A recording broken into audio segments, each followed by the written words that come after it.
بسم اللہ الرحمن الرحیم۔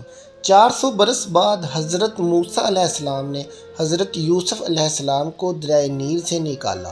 اللہ تعالیٰ نے حضرت یوسف علیہ السلام کے قصے کو احسن القصص یعنی تمام قصوں میں سے اچھا قصہ فرمایا، اس لیے کہ حضرت یوسف علیہ السلام کی مقدس زندگی کے اتار چڑھاؤ اور رنج و راحت اور غم و سرور کے مد و جزر میں ہر ایک کے لیے بڑا واقعہ ہے۔ آپ کے 12 بھائی تھے، ان میں 2 حضرت یوسف علیہ السلام کے حقیقی بھائی تھے، باقی دوسری ماؤں سے تھے۔ حضرت یوسف علیہ السلام اپنے تمام بھائیوں میں سب سے زیادہ اپنے باپ کے پیارے تھے، اور چونکہ ان کی پیشانی پر نبوت کے نشان درخشاں تھے، اس لیے حضرت یعقوب علیہ السلام ان کا بے حد احترام کرتے، ان سے انتہائی محبت فرماتے۔ 7 برس کی عمر میں حضرت یوسف علیہ السلام نے یہ خواب دیکھا کہ 11 ستارے اور چاند سورج ان کو سجدہ کر رہے ہیں۔ حضرت یوسف علیہ السلام نے جب اپنا خواب اپنے والد حضرت یعقوب علیہ السلام کو سنایا تو آپ نے ان کو منع فرمایا کہ پیارے بیٹے، خبردار تم اپنا یہ خواب اپنے بھائیوں کو مت بیان کرنا، ورنہ وہ لوگ جذبہ حسد میں تمہارے خلاف کوئی چال چل دیں گے۔ چنانچہ ایسا ہی ہوا، ان کے بھائیوں کو ان پر حسد ہونے لگا، یہاں تک کہ سب بھائیوں نے آپس میں مشورہ کیا کہ ان کو کس طرح گھر سے لے جا کر جنگل کے کنویں میں ڈال دیا جائے۔ اس منصوبے کی تکمیل کے لیے سب بھائی جمع ہو کر حضرت یعقوب علیہ السلام کے پاس گئے اور بہت اصرار کر کے شکار اور تفریح کا بہانہ بنا کر ان کو گھر سے کندھوں پر بٹھا کر لے چلے، لیکن جنگل میں جا کر دشمنی کے جوش میں ان کو زمین پر پٹخ دیا اور سب نے بہت زیادہ مارا۔ پھر ان کا کرتا اتار کر اور ہاتھ پاؤں باندھ کر گہرے اندھیرے کنویں میں گرا دیا، لیکن فوراً ہی حضرت جبرائیل علیہ السلام نے کنویں میں تشریف لا کر ان کو غرق ہونے سے اس طرح بچا لیا کہ ان کو ایک پتھر پر بٹھا دیا جو اس کنویں میں تھا، اور ہاتھ پاؤں کھول کر تسلی دیتے ہوئے ان کا خوف دور کر دیا۔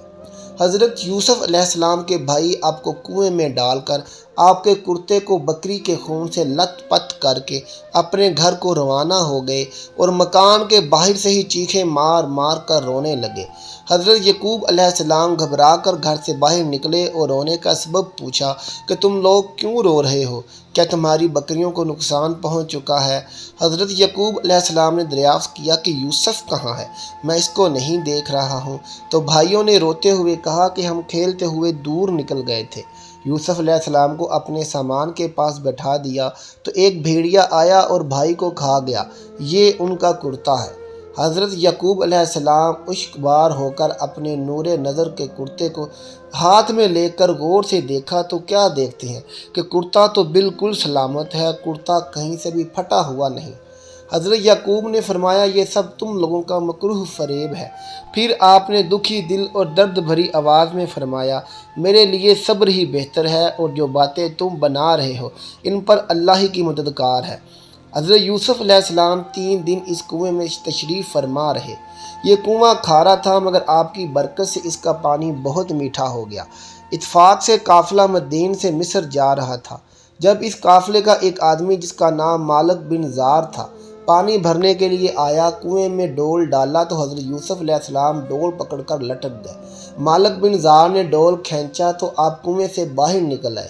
جب اس نے آپ کے حسن و جمال کو دیکھا تو غلام یہ کہہ کر اپنے ساتھیوں کو خوشخبری سنانے لگا کہ حضرت یوسف علیہ السلام کے بھائی جو اس جنگل میں روزانہ بکریاں چرایا کرتے تھے، روزانہ کنویں میں جھانک کر دیکھا کرتے تھے۔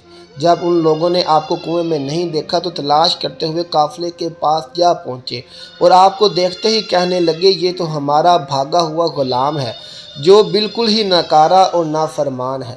اگر تم اس کو خریدو تو بہت ہی سستا تمہیں فروخت کر دیں گے، مگر شرط یہ ہے کہ تم لوگ اس کو یہاں سے اتنی دور لے جا کر فروخت کرنا کہ یہاں تک اس کی خبر نہ پہنچے۔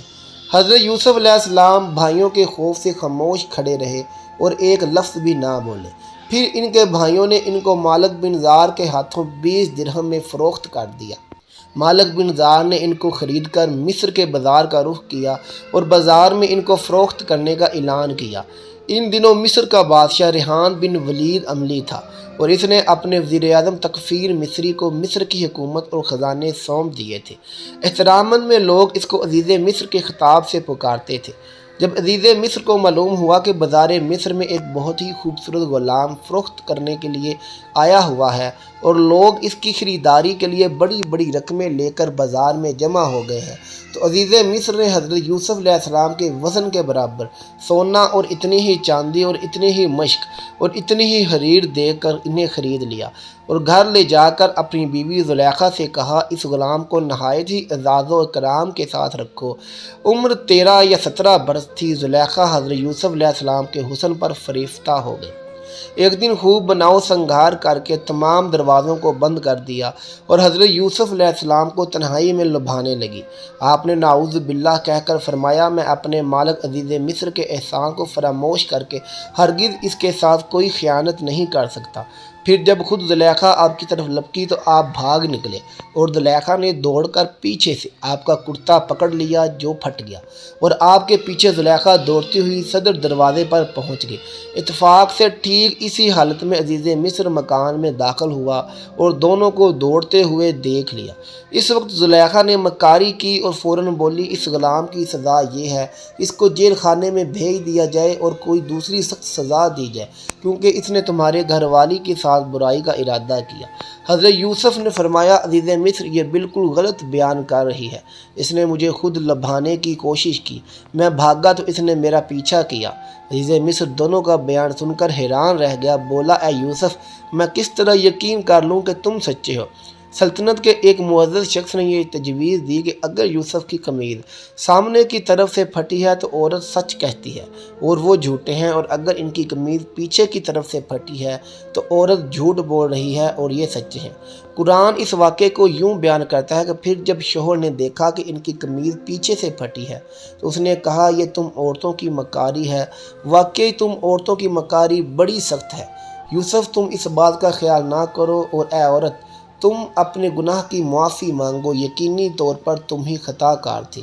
عزیز مصر نے حضرت یوسف علیہ السلام کو قید خانہ بھجوا دیا۔ آپ نے جیل پہنچ کر فرمایا کہ اے اللہ، یہ قید خانے کی کوٹڑی مجھ کو اس بلا سے زیادہ محبوب ہے جس کی طرف زلیخا اور خواتین مصر مجھے بلا رہی تھی۔ آپ 7 برس جیل خانے میں رہے اور قیدیوں میں توحید اور عمل صالح کی دعوت فرماتے رہے۔ تمام قیدی آپ کے حسن و اخلاق اور آپ کے کردار کے گرویدہ ہو گئے۔ یہ عجیب اتفاق ہے کہ جس دن آپ قید خانے میں داخل ہوئے، اس دن آپ کے ساتھ بادشاہ مصر کے 2 خادم، ایک شراب پلانے والا اور دوسرا باورچی، دونوں جیل خانے میں داخل ہوئے۔ دونوں پر الزام تھا کہ انہوں نے بادشاہ کے کھانے میں زہر ملایا ہے۔ ان دونوں نے جیل میں خواب دیکھا۔ دونوں نے اپنا اپنا خواب حضرت یوسف علیہ السلام سے بیان کیا، جس کی تعبیر حضرت یوسف علیہ السلام نے بیان کی، جو 100% ثابت ہوئی۔ پہلے کا خواب یہ تھا کہ میں نے دیکھا ہے کہ شراب کا رس نچوڑ رہا ہوں۔ اس کی تعبیر حضرت یوسف علیہ السلام نے کچھ یوں بتائی کہ تم الزام سے بری ہو جاؤ گے اور دوبارہ اپنے عہدے پر بحال ہو کر اپنے مالک کو شیرہ پہناؤ گے۔ دوسرے کا خواب یہ تھا کہ میں نے دیکھا کہ میں اپنے سر پر روٹیاں اٹھائے ہوئے ہوں اور اسے پرندے کھا رہے ہیں۔ حضرت یوسف علیہ السلام نے اس خواب کی تعبیر بیان کی کہ تمہیں سولی پر لٹکا دیا جائے گا اور تمہارے سر کو پرندے نوچ نوچ کر کھائیں گے۔ چنانچہ ایسا ہی ہوا۔ ایک ساتھی بری ہو گیا اور باورچی کو سزائے موت ہو گئی۔ قید خانے میں آپ کا نام معبر یعنی تعبیر دینے والا مشہور ہو گیا۔ اس دوران مصر کے بادشاہ اعظم نے بھی خواب دیکھا کہ 7 موٹی تازی گائے ہیں جنہیں 7 دبلی پتلی گائے کھا رہی ہیں۔ 7 خوشے ہرے بھرے ہیں اور 7 اور ہیں جو سوکھے ہوئے ہیں۔ اے درباریوں، اگر تم خواب کی تعبیر دے سکتے ہو تو میرے اس خواب کا مطلب بتاؤ۔ بادشاہ اعظم نے اپنے درباریوں کو اس خواب کی تعبیر دریافت کی تو لوگوں نے اس خواب کو خواب پریشان کہہ کر اس کی کوئی تعبیر نہ بتائی۔ اتنے میں بادشاہ کا ساتھی جو قید خانے سے رہا ہو کر آ گیا تھا، اس نے کہا کہ مجھے اس خواب کی تعبیر معلوم کرنے کے لیے جیل خانے جانے کی اجازت دی جائے۔ چنانچہ یہ بادشاہ کا قاصد بن کر قید خانے میں حضرت یوسف علیہ السلام کے پاس گیا۔ بادشاہ کا خواب بیان کر کے تعبیر دریافت کی۔ حضرت یوسف علیہ السلام نے فرمایا کہ 7 برس مسلسل کھیتی کرو، ان کے اناجوں کو بالیوں میں محفوظ رکھو، پھر 7 برس تک سخت خشک سالی رہے گی۔ قحط کے ان 7 برسوں میں پہلے 7 برسوں کا محفوظ کیا ہوا اناج لوگ کھائیں گے، اس کے بعد پھر ہریالی کا سال آئے گا۔ قاصد نے واپس جا کر بادشاہ سے اس خواب کی تعبیر بتائی۔ بادشاہ نے کہا، اسے جیل خانے سے نکال کر میرے دربار میں لاؤ۔ قاصد رہائی کا پروانہ لے کر جیل خانے میں پہنچا تو آپ نے فرمایا، پہلے زلیخا اور دوسری عورتوں کے ذریعے میری بے گناہی اور پاک دامنی کا اظہار کرا لیا جائے، اس کے بعد ہی جیل سے باہر نکلوں گا۔